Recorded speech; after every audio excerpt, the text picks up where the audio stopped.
what's up? It's Cool DJ Frank, also known as Franklin Spinwell, here with one of the pioneers of the DJing game in Philadelphia, or let alone the universe. This is DJ Cash Money, if you didn't already know it. We're just going to ask Cash a couple questions and get to the bottom of, some of his thoughts and, some of the bases of hip-hop history in Philly and everywhere. Cash, my first question to you is, I guess if you can give us a little bit of background. Of course, I know, and a lot of us know your history, but maybe if you can give us a little bit of a background so that we can know where you came from and what you do. Well, DJing, man. I was with a group called Cash Money and Marvelous. We had some hit records: Find an Ugly Woman, Make It Your Wife, Ugly People Be Quiet. I won like a whole lot of DJ competitions around the world, and basically took with Grandmaster Flash, Grand Wizard Theodore, Grand Wizard Rasheen, and Grandmaster Nell was doing to a whole new level. And I guess I'm one of the pioneers to, take the art of DJing to the next level. True indeed.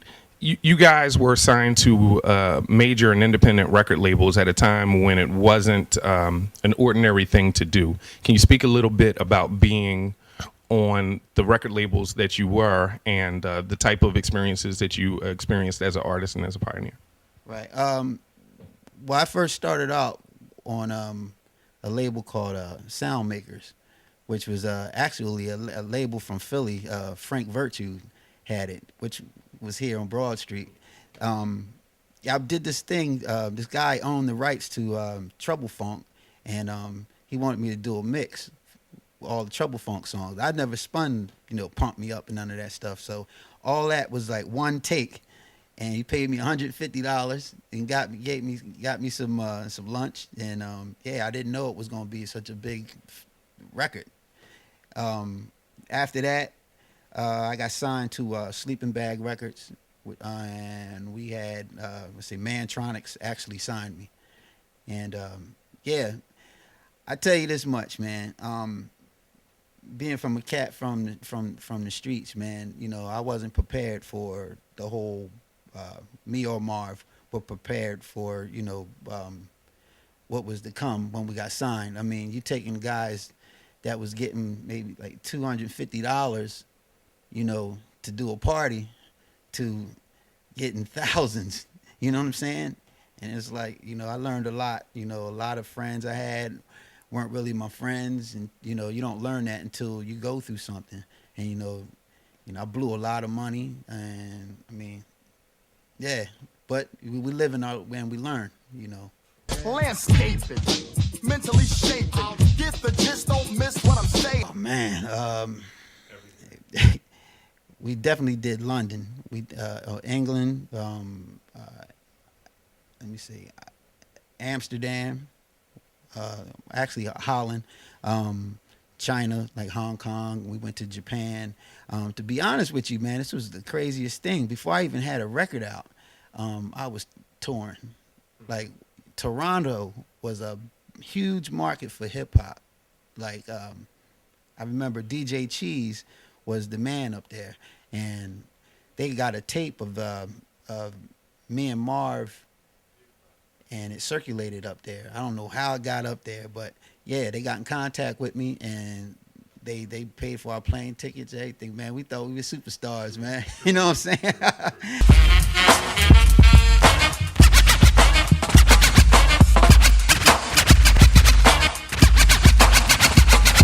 It's about energy. You know what I'm saying? Because, I'm hired to spin for 2 hours, and you have to keep that energy in the room for 2 hours. So that's real hard to do, man.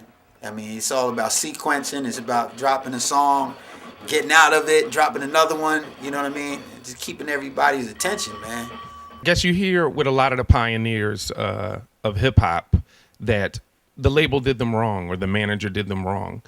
In comparison to what you should have grossed as an artist, what do you feel? I mean, is there a big discrepancy? If you can speak on that without being, you know what I mean? I mean, we all got jerked, man. I mean, we didn't know. Like I told you, man, you taking guys who was getting, $250 to do a party. Now you're throwing thousands and thousands of dollars, and you never even thought that it would ever run out. You know what I'm saying? When it came time for royalties and stuff, we had to hire lawyers, and by the time it goes through litigation, the lawyer is the one who's making the most money out of the whole thing. So it's like, what was the purpose? I mean, thank God that we did good shows and we always got booked, because that was our money. But when we ended up having to get our royalties, man, they were always coming up short. So, another thing is, we were almost Russell. Def Jam was kind of like helping us out a lot, but we were about to sign, but then Big Daddy Kane came on the scene, so they was like, okay, here's our album was going down, sliding down on the charts, and Kane was a new artist, so it was like, yo, we hopping on Kane's bandwagon. So I mean, I understand, but yeah, we learned a lot, man. Learned a lot in this game. With benchmarks like Eric B. and Rakim and Jazzy Jeff and the Fresh Prince, I mean, you were one of the groups where the DJ, you came from a time where the DJ was more celebrated than the MC. Can you speak on the times when the DJ was the main focus of the hip hop group as opposed to the MC? Yeah, I mean, the DJ has always been the backbone of the whole just hip hop period, man. We played the music for everybody to dance to, How we got away from that in today's time, I have no idea. But we are still out there doing our thing. It's just we just don't get the notoriety for it. I mean, I've always tried to do things different to make people like look at me, because back in the day, everybody had a DJ, but every DJ wasn't doing what I was doing. One thing Grand Wizard Rasheen always told me was to always try to be a showman.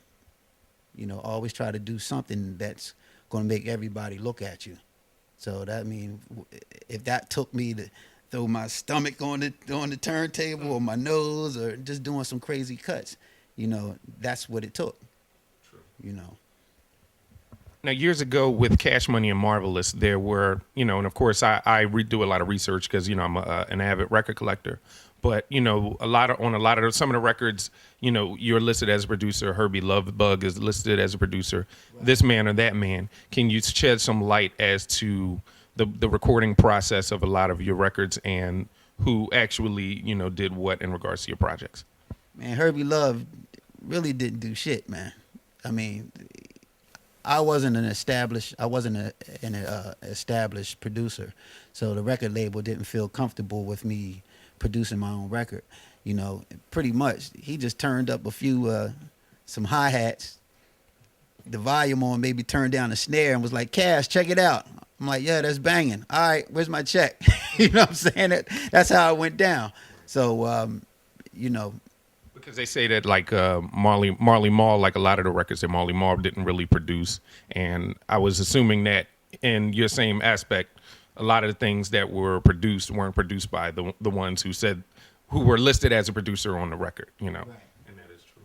Yeah, that's true. I mean, we come from the same cloth, man. We all dig for records. Mm-hmm. So I mean, I was always making beats. It's just the fact that my record company didn't have enough. I wasn't established. At the time, Herbie had everything going on for himself. He had Salt and Pepper. He had a whole bunch of people he was producing. I mean, he was the hot dude. And to be honest with you, if you listen to Ugly People Be Quiet, Mantronix really did that beat. But because he was going through so much contractual problems with the label, they edited his name. Because there's a part that Marv says in there. It goes, it's supposed to go, Herbie Love and Mantronix supplying the beat. But it goes, Herbie Love supplying the beat. Yeah. Music help us break this down from off the shelf. Here's some music serving you some music. First year that happened, no one knew what kind of turnout they was gonna have, and to me it was a big family reunion. I mean, I actually got off of a plane, dropped my bags, washed up, and came down there because it was such an important event. But the following year. yeah, they did this proclamation thing, and they sent this out to everybody, and I read it, and I was like, okay, they got these guys on here, but where's DJ Cash Money? And then they had a whole lot of other guys on there that I didn't think belonged on there, And if you're going to start naming names and putting guys up there that don't belong, then I think you need to, start putting everybody up there. And so what happened was I spoke to them about it. They said that it was a typo. Okay, well, when did it become a typo? It only became a typo when I said something about it. And I'm mad at a lot of cats right now about that crap, man, because especially Jazzy Jeff. Jeff should have spoke up. That whole thing came through him, with him, his connection with the mayor, because I seen your interview when you spoke to the young lady, and she doesn't know. I don't blame her because she's not even from here. She wasn't from our era. She wanted to get everybody together to take a photo. They tried to take it a step further and do a proclamation and make it, Appreciation Day for what we've all contributed to our city, and pretty much, man, it was a slap in the face to me, and Jeff, I think, should have stopped being so selfish and speak up when you see something's wrong. I would have done the same for him.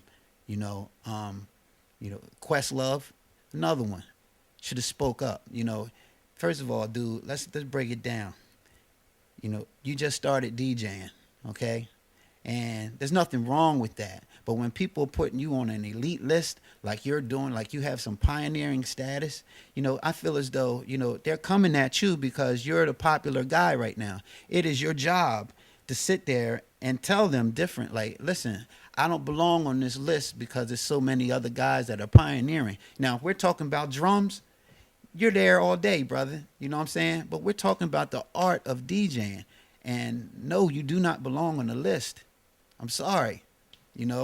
Jeff, I'm pissed off at him because, I understand he's in business with DJ AM, and no disrespect to DJ AM, but, for real, I never heard of you.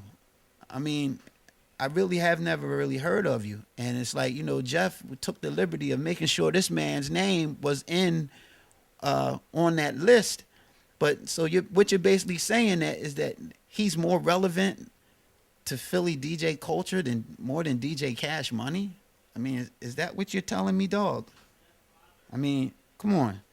That shit wasn't right, Jeff. And I think that you should have spoke up and corrected those people, man. Schoolie D shouldn't be on that list. How you getting represented, and Code Money's there. I heard he was there at the whatchamacallit, the event.